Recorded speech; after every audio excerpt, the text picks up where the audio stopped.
Hello friends, എല്ലാവർക്കും പുതിയൊരു വീഡിയോയിലേക്ക് സ്വാഗതം. ഇന്നത്തെ കഥയിൽ അരുൺ ശ്രീകുട്ടിയുടെ അടുത്തേക്ക് ചെല്ലുന്നു. ശ്രീകുട്ടിയും അരുണുമാണെങ്കിൽ ഒരുപാട് സ്നേഹത്തോടെ കെട്ടിപ്പിടിക്കുന്നുണ്ട്. അരുൺ ശ്രീകുട്ടിയെ ഉമ്മയൊക്കെ വെക്കുന്നു. ശ്രീകുട്ടി ചോദിക്കുന്നുണ്ട്, അങ്കിൾ എന്താണിപ്പോ എന്നെ കാണാൻ വരാത്തതെന്നൊക്കെ. രണ്ടുപേരും കൂടെ അശ്വതിയുടെ അടുത്തേക്ക് ചെല്ലുന്നു. അരുൺ അശ്വതിയോട് പറയുന്നുണ്ട്, എനിക്ക് മോളെ കാണാതിരിക്കാൻ ഒട്ടും പറ്റുന്നില്ല എന്നൊക്കെ.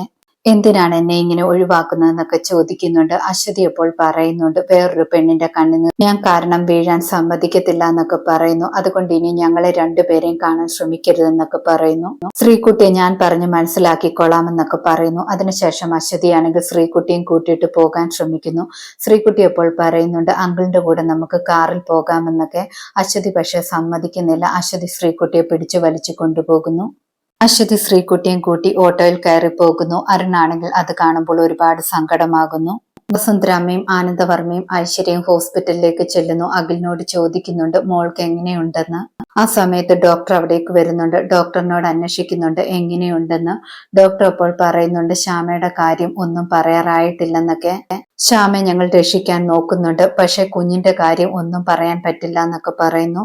എന്തോ ഫുഡ് പോയിസൺ ആയിട്ടുണ്ട്, എന്താണ് കഴിച്ചതെന്നൊക്കെ ചോദിക്കുന്നു. അഖിൽ അപ്പോൾ പറയുന്നുണ്ട് പുറത്തുനിന്നൊന്നും കഴിച്ചിട്ടില്ല എന്നൊക്കെ.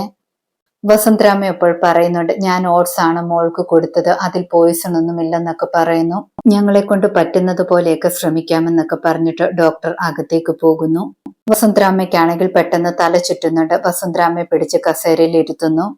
ഐശ്വര്യക്കാണെങ്കിൽ ഒരുപാട് സന്തോഷമാകുന്നുണ്ട്. ഐശ്വര്യ മനസ്സിൽ വിചാരിക്കുന്നുണ്ട്, ടെസ്റ്റ് ഒക്കെ ചെയ്യുമ്പോൾ മനസ്സിലാകും ഓട്സിലാണ് വിഷം കലർന്നിരിക്കുന്നതെന്ന്. അതോടെ വസുന്ധരാമയുടെ കാര്യത്തിലും തീരുമാനമാകുമെന്നൊക്കെ ഓർക്കുന്നു. എന്തായാലും ആ കുഞ്ഞും പോയല്ലോ എന്നൊക്കെ ഓർത്തിട്ട് ഐശ്വര്യ സന്തോഷിക്കുകയാണ്. ശ്യാമയുടെ അച്ഛൻ കൃഷ്ണന്റെ അമ്പലത്തിൽ പോയി പ്രാർത്ഥിക്കുന്നുണ്ട്. ശ്യാമയ്ക്ക് വേണ്ടി വഴിപാടൊക്കെ ചെയ്യുന്നു. പൂജാരി അച്ഛനോട് പറയുന്നുണ്ട്, ശ്യാമയ്ക്കൊന്നും സംഭവിക്കത്തില്ല, കുഞ്ഞിനും ഒന്നും സംഭവിക്കത്തില്ല. ഈ പ്രസാദം നെറ്റിയിൽ കൊണ്ട് തൊടിക്കണം. അതുപോലെ ഗുരുവായൂരപ്പന്റെ ലോക്കറ്റുമുണ്ട്, അത് ശ്യാമയുടെ കയ്യിൽ കൊടുത്താൽ മതി എന്നൊക്കെ പറയുന്നു. ശ്യാമയുടെ അച്ഛൻ അതെല്ലാം വാങ്ങിയിട്ട് ഉടനെ തന്നെ ഹോസ്പിറ്റലിലേക്ക് ചെല്ലുന്നു. ശ്യാമയുടെ അച്ഛൻ അഖിലിനോട് ചോദിക്കുന്നുണ്ട് മോൾക്ക് എങ്ങനെയുണ്ടെന്ന്. അഖിലപ്പോൾ പറയുന്നുണ്ട് കുഞ്ഞിന്റെ കാര്യത്തിൽ ഒന്നും പറയാറായിട്ടില്ല എന്നൊക്കെ. പ്രസാദമൊക്കെ അഖിലിന്റെ കൊടുത്തിട്ട് മോൻ പോയി തൊടിപ്പിക്കാനെന്ന് പറയുന്നു. ആ സമയത്ത് ഡോക്ടറും അവിടേക്ക് വരുന്നുണ്ട്. അഖിൽ ഡോക്ടറിനോട് റിക്വസ്റ്റ് ചെയ്യുന്നുണ്ട് പ്രസാദം ഒന്ന് തൊടിപ്പിക്കട്ടെ എന്ന് പറഞ്ഞിട്ട്. ഡോക്ടർ അധിക സമയം എടുക്കരുതെന്ന് പറയുന്നു. ശ്യാമയ്ക്ക് ഇപ്പൊ തന്നെ നല്ല ബ്ലീഡിംഗ് ഉണ്ട്, പെട്ടെന്ന് തന്നെ ലേബർ റൂമിലേക്ക് ഷിഫ്റ്റ് ചെയ്യണമെന്നൊക്കെ പറയുന്നു. ഡോക്ടർ പറയുന്നത് കേട്ടിട്ട് വീണ്ടും എല്ലാവർക്കും ഷോക്കാകുന്നു. ഐശ്വര്യയ്ക്ക് മാത്രം സന്തോഷമാകുന്നു. അവളുടെ കുഞ്ഞു പോയി, അതുകൊണ്ടാണ് അവളെ ലേബർ റൂമിലേക്ക് കൊണ്ടുപോകുന്നതെന്നൊക്കെ വിചാരിക്കുന്നു. അഖിൽ അകത്തേക്ക് ചെല്ലുമ്പോൾ ശ്യാമയാണെങ്കിൽ വേദന കൊണ്ട് ഒരുപാട് കരയുകയാണ്. അഖിലിനെ കാണുമ്പോൾ ശ്യാമ പറയുന്നുണ്ട്, എനിക്ക് ഒട്ടും വയ്യ, എന്റെ കുഞ്ഞ് എന്നിൽ നിന്നും വേർപിരിഞ്ഞു പോകുന്നത് പോലെ തോന്നുന്നെന്നൊക്കെ പറയുന്നു. അഖിൽ അപ്പോൾ ശ്യാമയെ ആശ്വസിപ്പിക്കുന്നുണ്ട്, ഒന്നും പേടിക്കേണ്ട, നമ്മുടെ കണ്ണൻ നമ്മളുടെ കൂടെ ഉണ്ടാകുമെന്നൊക്കെ പറയുന്നു.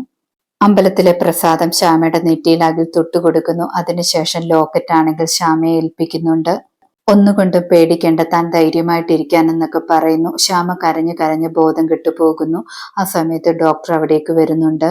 ഡോക്ടർ അപ്പോൾ അഖിലിനോട് പറയുന്നുണ്ട്, ശ്യാമയെ എത്രയും പെട്ടെന്ന് ലേബർ റൂമിലേക്ക് കൊണ്ടുപോകണം, സ്വയം അബോർഷൻ നടക്കാത്തത് കൊണ്ട് നമ്മൾ അബോർട്ട് ചെയ്തെടുക്കണമെന്നൊക്കെ പറയുന്നു.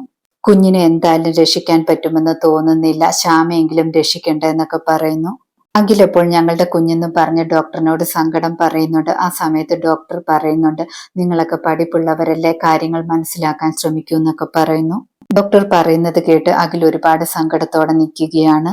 ഇന്നത്തെ കഥ ഇതോടെ അവസാനിക്കുന്നു. പുതിയൊരു കഥയുമായി വീണ്ടും കാണാം. താങ്ക്